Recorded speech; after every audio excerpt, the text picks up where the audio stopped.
First, though, we'll bring you some more breaking news concerning the UK's High Court, which has ruled that WikiLeaks founder Julian Assange can appeal against extradition to the United States. Mr Assange is facing espionage charges there, but has been fighting an extradition order from his London prison cell for 3 years. Judges in London asked lawyers acting for the US government to provide assurances that Mr Assange would not face the death penalty if convicted.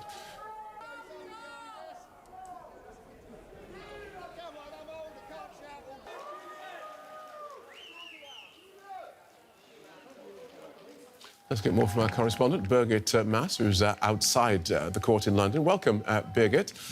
Tell us more about today's verdict. Well, Phil, a lot of excitement here outside the court.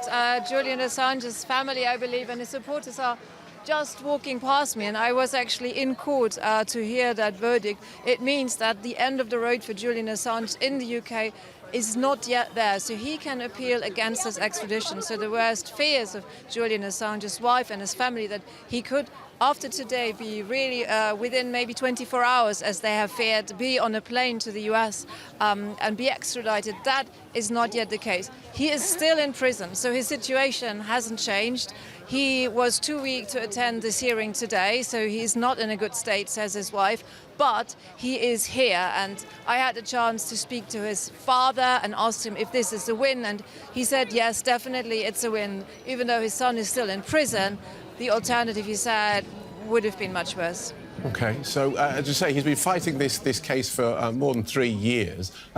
He gets to appeal to whom? Where does this case go now? Basically, it stays with here in the UK. If he had lost this intervention today, his only chance would have been the European Court of Human Rights, and that's not the case. So he can appeal once again to his extradition. You have to bear in mind that he has already appealed numerous times, and the then Home Secretary has already ordered that he should be extradited, but he is bringing new evidence that basically on the grounds of free speech and on the ground of him possibly being discriminated against in the US as a foreign citizen, that should be heard here in the UK, and then the court should decide again whether he should be extradited or not.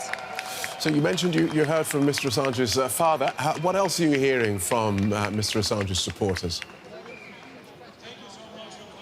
Well, they are in a jubilant mood here. We have supporters from around the world. We have journalist organizations, human rights organizations like Amnesty International. We have members of parliament. They're all supporting Julian Assange because they say that he's a journalist, and his extradition and trial in the US would have a chilling effect on press freedom. So you can hear them probably, I don't know, but you can definitely hear them celebrate here, and we'll hear Stella Assange, I think, in a little while with her reaction and her take on today's verdict. OK, thank you so much for that, Birgit Maas at the High Court in London.